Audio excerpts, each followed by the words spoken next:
Hello guys, Pluto here, and welcome back to Programming in Java. So, this is episode 2, and today we will be learning about scanners and printing. Not printing pieces of paper, that's something different. So, let's get started. So, first you'll want to create a new project in IntelliJ. You can go to naming the project because we're not going to add any other settings right now. And you can call this print or whatever. I'm just going to call it print scanner lesson. And hit finish. And of course, create your main class. By the way, I would recommend doing it inside of a package. So basically what a package is just a folder, and creating a package is really easy. You just right click on the folder you want to create it under, hit new package, and then each dot in here is like a folder separation sort of thing. So it's going to be COM, Pluto 7073, and print scanner. So like, and then it will show up for you as like whatever you have. So I would just go to here and uncheck compact middle packages. So anyway, inside of your package, create a new Java class, call it main, just make your main method how you normally would, PSVM, and there we go. We have this, and don't forget to create main. Okay, there we go. Now we are ready to start learning. So, I can't remember on whether or not I covered this in a previous video, but even if I did, we'll just go over it one more time. So, system.out.print is basically when you run the program like this, you get this output box, and you can actually use a line of code to print text into this output box. So we will be doing that for the start of this video. So how to do that is just typing system with capital S, then dot out with lowercase, and then dot println. Now what this does is it just prints on the current line in this output box, and then adds a new line after it. So it does not print on a new line under it, it prints on a line. It just prints and then adds a new line after it and sets that to the active line.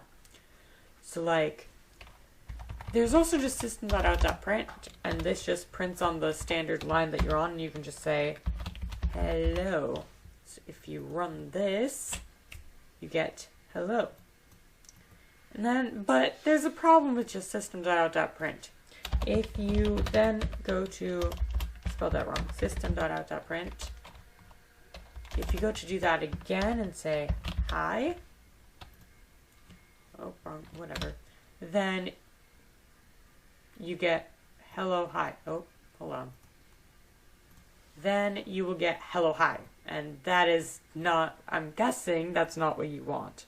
So how to avoid this, you can just type println instead of print, and then just by doing this and then hi, you can run this and you get them on separate lines. And then you'll notice there is an extra line under here. That's just what println does. But anyway, that is basically system.out.print. That's the next thing. So now on to scanners. So you have created your system.out.print, but now you want the player to be able to respond to whatever you print. You want to be able to ask a question and get a response. Now this is pretty simple. So first, what you have to do is outside of this class, type import, then add a space, and then java.util.scanner with capital S, and then add your semicolon. It will appear gray at first, that's just saying it's unused, so don't worry about that. The next thing we need to do, inside of your class, type scanner with capital S, and then scanner with lowercase s, or whatever, because this is a variable name, equals new scanner system.in. So basically what this does is it's getting the input from the current line, although it's not activating that input. So just by doing this, you can't get the input. So what you have to do is say like string input equals scanner dot next line, I think. Yes, next line.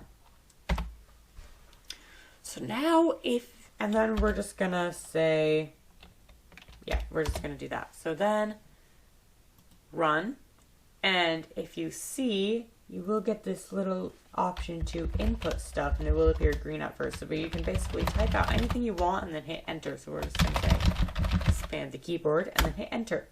And then you notice it finishes because there's nothing else to do. So, but how do you know if it got it correctly? Just as you learned, you can also put in a variable into there. So we're just gonna print out what you typed in just to make sure it works correctly. So you can say whatever, and then it prints out that. So it knows, so you know it's working. But we probably don't want to do that. So now you are going to make a simple but good game with using scanners and printing. So now that you have this scanner, you're going to want to create a game with it. So what we're going to do is we are going to create a new project, and we're going to call it Text Adventure. And just create your packages in main class.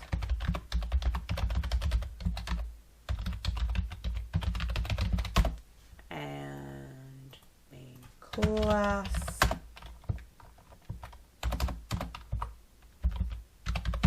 And there we go. So now we have this. So what you're first going to want to do is, of course, import java.util.scanner. And then you want to create a new scanner variable, scanner. We're just going to call it input equals new scanner, and then system.in, of course. So then you're going to want to create like a storyline thing. So we're just going to create like a MadLibs sort of game because I don't know what else to do. So to create this, you're just going to say system.out.println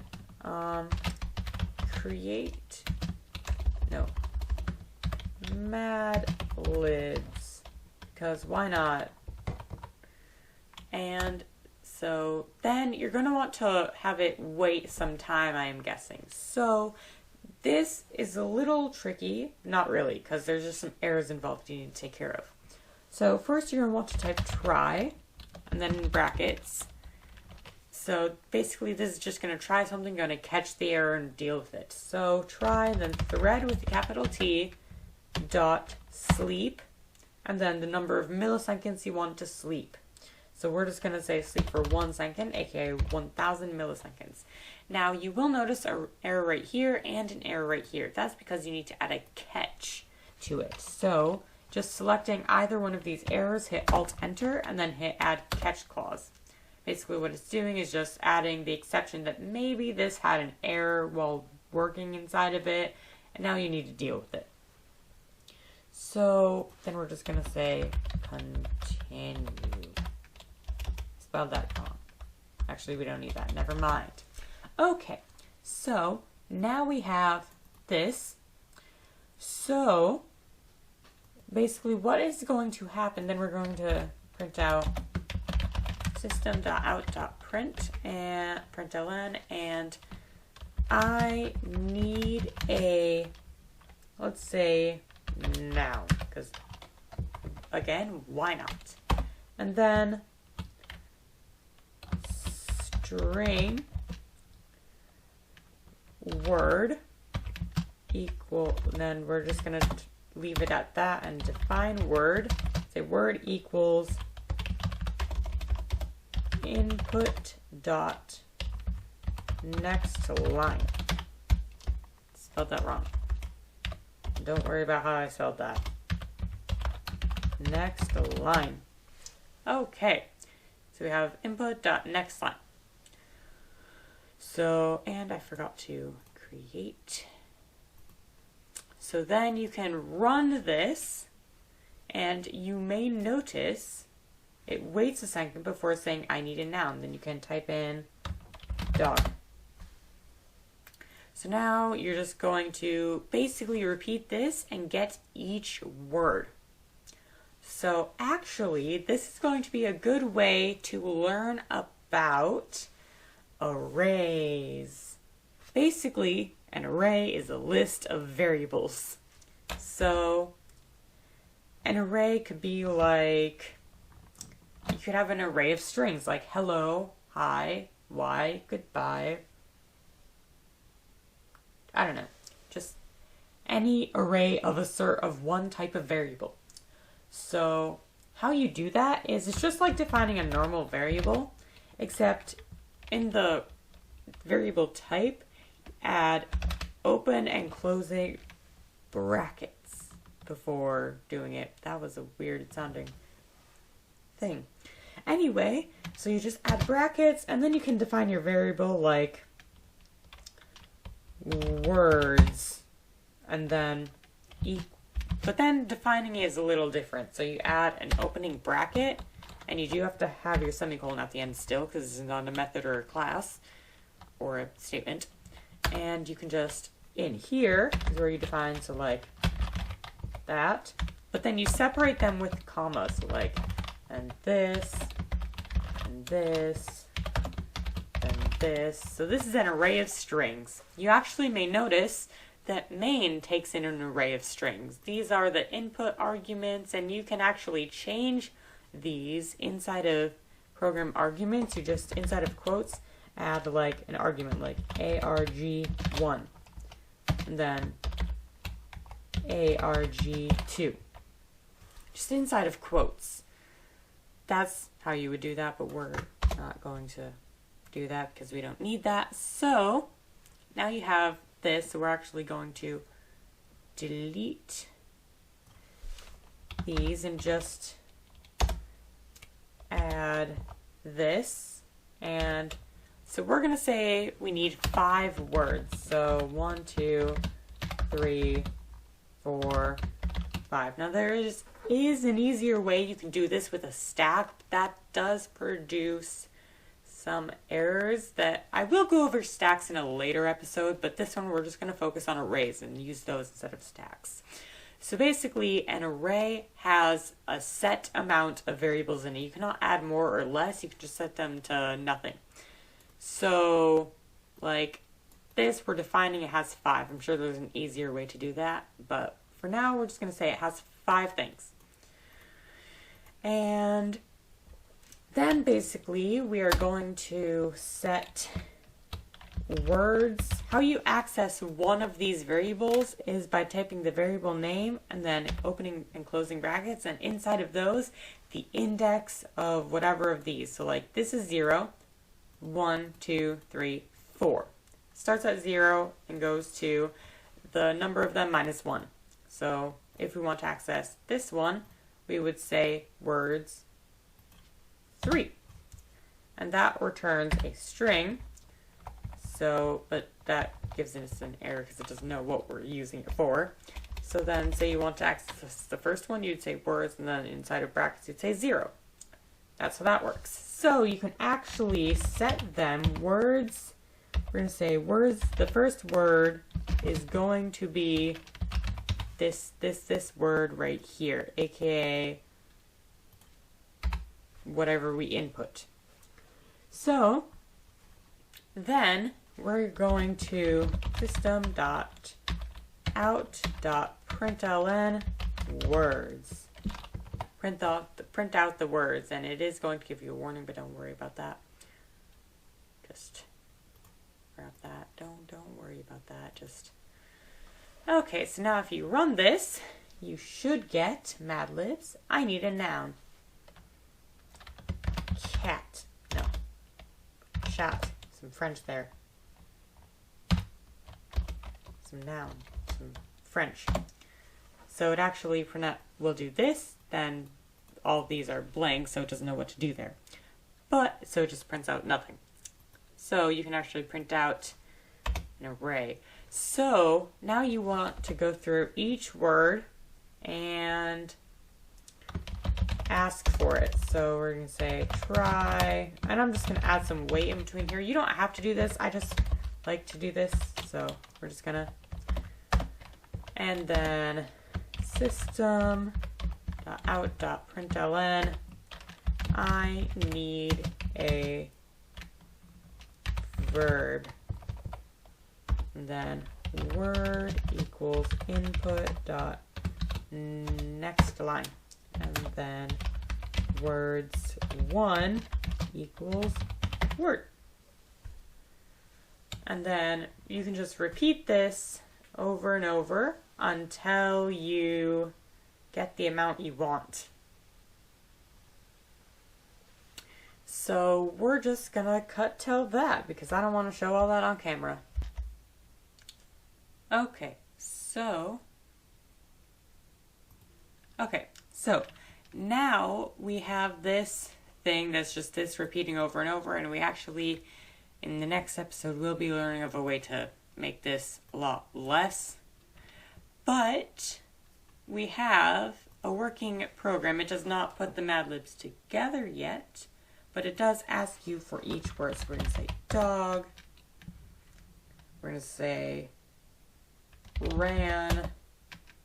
We're going to say blue. We're going to say fast. Fast. And then for name, we're going to say Bob. Now, it doesn't do anything after this, but we're going to learn of a way to do that. So, what we're going to do is we're going to create a new string, and we're going to say output, and we are going to basically compile these all together. So, it's going to be a string document sort of thing. So, I think it's 3, right?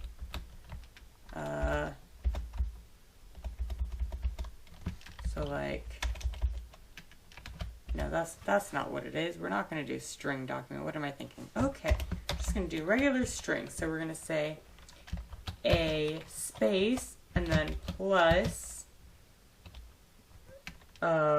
words 4 to access the name, because the name is on the 4th one. Oh wait, no, words, we want the adjective, which is 2. So words, technically third one of words, plus space, plus the first one, which is a noun, so words 0, plus named, and then we're gonna add a space there, named, the words, the 4th one,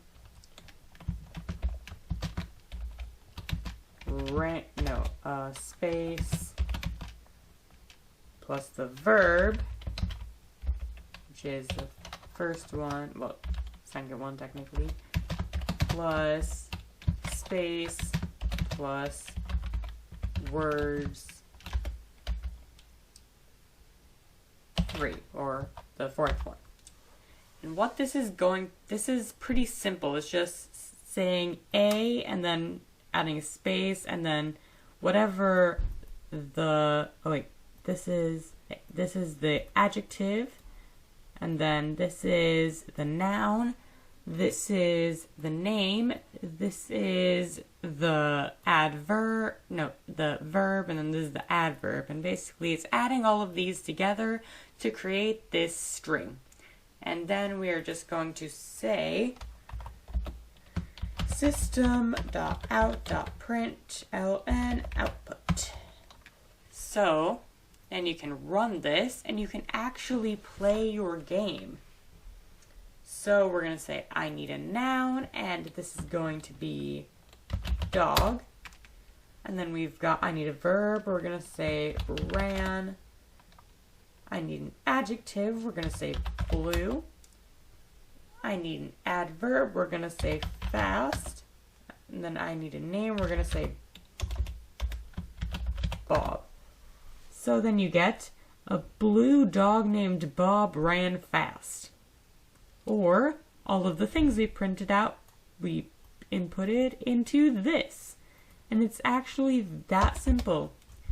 So, yeah, I hope that wasn't too confusing. Yeah, I hope that wasn't too confusing. So, yeah, I hope you enjoyed the video, and I hope you actually learned something, and I hope this helped. I will be adding more tutorials next week, so see you next week. Thanks for watching, like, subscribe, all that fun stuff, and goodbye!